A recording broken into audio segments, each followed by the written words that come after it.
Babes, and welcome to my book nook.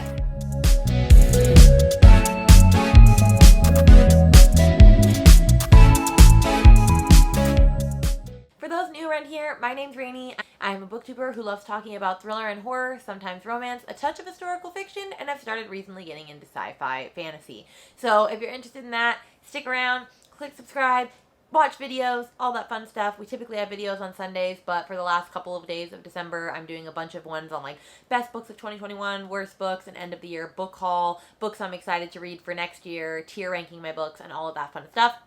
So if you're interested in all of that, then stay tuned for all the videos that are to come. But in today's video specifically, we are talking about my reading goals for 2022. I'm super excited to set some reading goals for myself so that I can actually stay accountable. I actually have a reading journal this year that I've started using. I'm actually trying to bullet journal this year. Like, for example, this is where I'm going to write all of the books that I have done so far. And then I'm going to put pictures of each book cover, if this will zone in. Pictures of each book cover right here, and so I am just super excited to actually getting to use my bullet journal, and so I'm going to be using that to help categorize all of my reads for the year. Super excited. But I figured I would just share my reading goals here, and we can see what goals you have that I need to set for myself, and this way this will also keep me accountable, because at the end of next year I will then react to this video and see what did I actually stick to and what did I just let go to the wayside. So let's just dive into what my goals are for reading for 2022.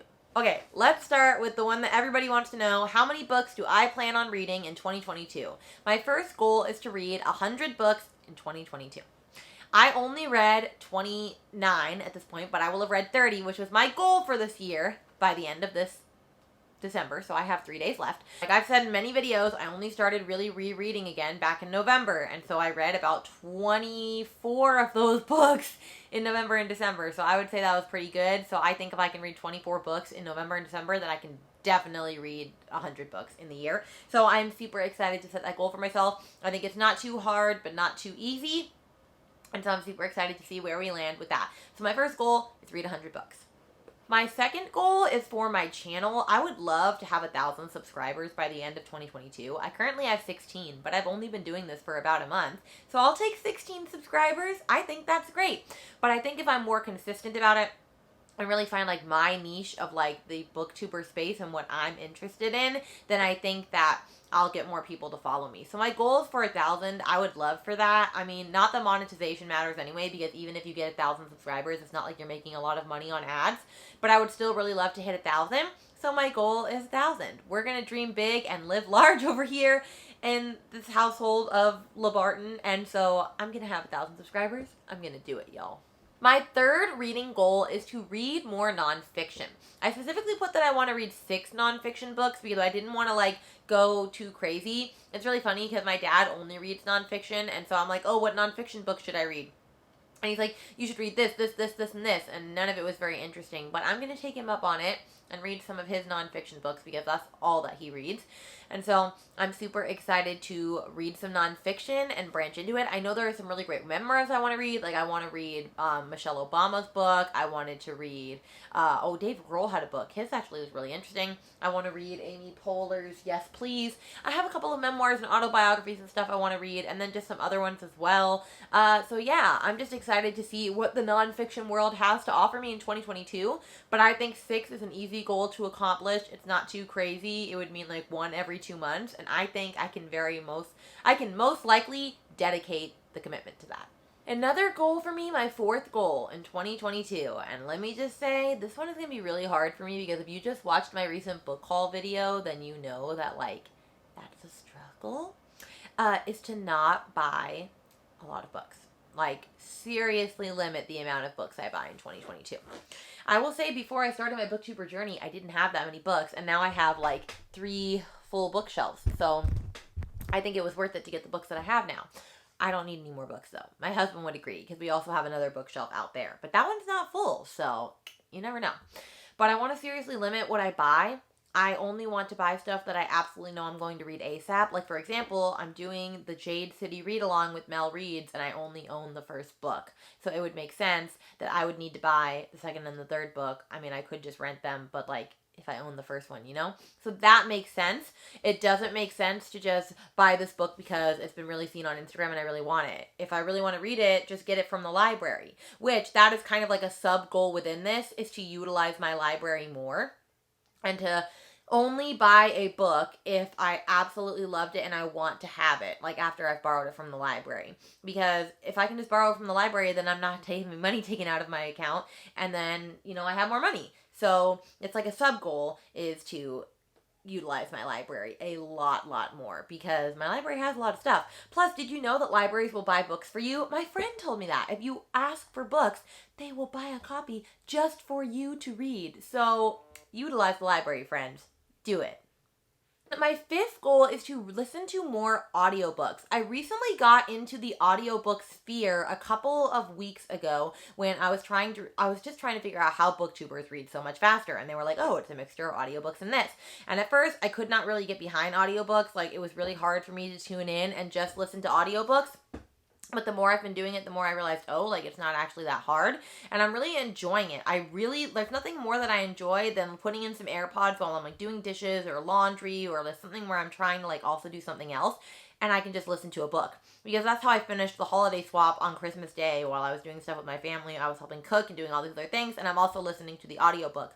So I really appreciate audiobooks. Plus, I've heard there are some books that do way better on audio, like Daisy Jones and the Six, and so I don't want to miss out on that. I will say I've read some audiobooks that were a bit of a dud, like the speaker just was not doing it for me. But I'm excited to see where that can take us. And so, yeah, I'm super excited to read and listen to more audiobooks. A sixth goal of mine is to be more mindful of the books I read and why I'm reading them. Because I feel like a lot of times I'm like, oh, I want to read this book because this book group is reading this. Or I want to read this book because, oh, there's a readathon for this. Or there's this, or there's that. And then some of the books, like, yeah, I'm really interested in reading, but some I'm not. Like, for example, this book was only $3, so I don't feel bad about spending $3 on it. But it's a bestseller or a backlist book that I've never heard of before, that I've heard from a couple of people already is not that great, but I'm reading it because I'm part of Gabby's book troupe, or I want to be, and so this is the book that they're reading for January. Now, I will say, I'm not committing to a bunch of book groups, so I'm okay with reading this. But am I really wanting to read this? No, not necessarily. Am I going to read it because I want to be part of the troupe? Yes, I am.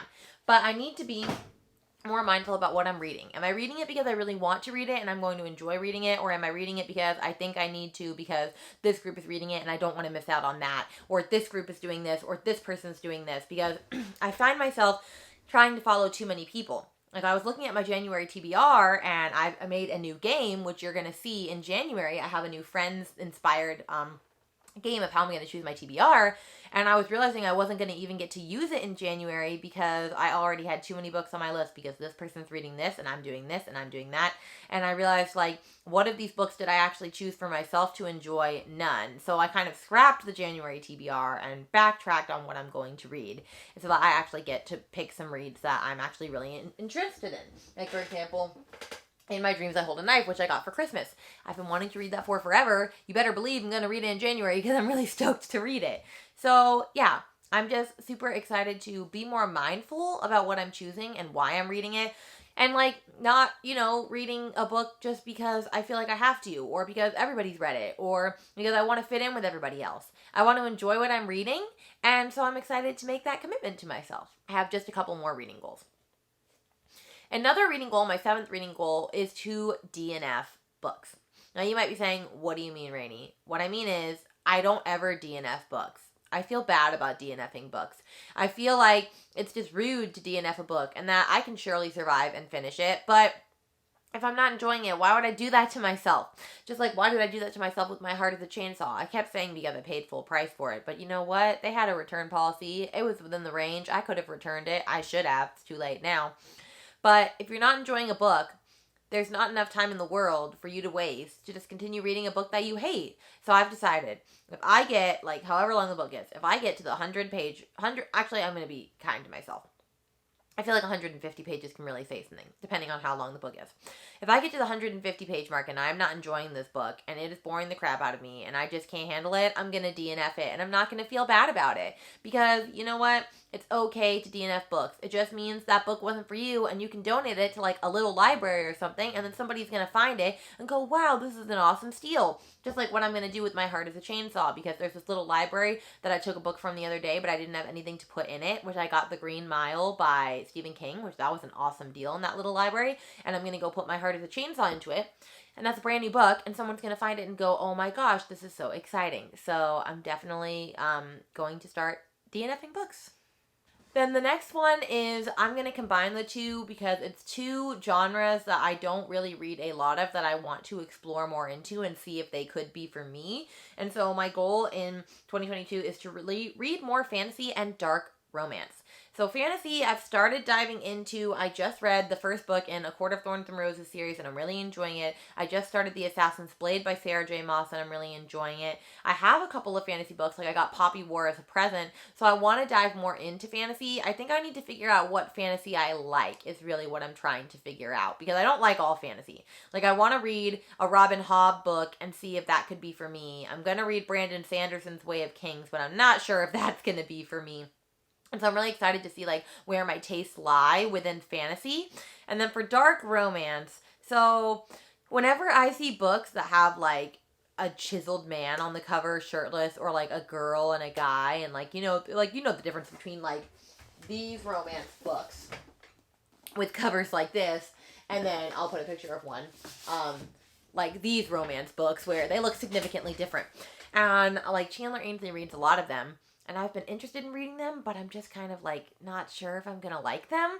And so I'm willing to give them a try. I kind of want to read a couple. I did read one called Dipped in Holly by Dana Isley on Christmas, and that was smutty as all get out. Like, that was 66 pages of like pure sex, but it was a really good read. So anyway, and Riley, another one of YouTubers of mine, really loves books like that. So I'm interested in seeing, oh, my cat came in and scared the crap out of me. I'm interested in seeing what I could be interested in those genres, and so I'm going to try to read more fantasy and more dark romance in 2022. Last reading goal is to get more specific on how I rank books, because I feel like I don't necessarily know, like I obviously, like, I know what I'm giving books, like, that's not what I mean, but I want to know, like, what does 5-star mean to me? What does 4-star mean to me? When I say, my stupid cat, when I say that a book is 1 star, what does that mean to me? So I want to really flesh those out and, like, be able to explain more in depth, like, why I gave a book a certain rating, because, like, I feel like I can't just go off of, like, this is the feeling, like, I want to know why. Like, is it 3-star because it's just a solid book? Like, did I not like the plot? Did I not like the characters? If it's 4-star, was I missing something specific? So, like, I'm going to get a lot more clear on that in 2022. And as of such, I'm not going to be giving as many 5-star reads because I gave a lot of 5-star ratings in 2021. And I loved a lot of those books, and I'm going to keep those ratings. But if I was thinking back to, like, my end of the year reading survey, a lot of them were not even mentioned at all, and they were 5-star reads, which makes me think, did I really enjoy them as much as I thought, or were they just kind of middle of the road for me? So we will see. I'm going to not be as generous with my 5-star reads, but I also just really wanted to find, like, what that looks like to me. That's it as far as my reading goals for 2022. I'm super excited to be able to watch this video a year from now and see how much I have grown and progressed. Like, I'm super, super excited to see that. So I'm just ready to see what I stuck with and what I didn't. But I think I made some goals that are pretty easy to follow, and we'll see how they end up. But I would love to know down below what goals you've set for yourself. What is your biggest reading goal? I would love to know how many books you plan on reading in 2022, or if there's a genre that you haven't read before that you're excited to read. But yeah, I'm really excited to have a really great reading year in 2022. And with that, I will see you guys in the next video. Bye!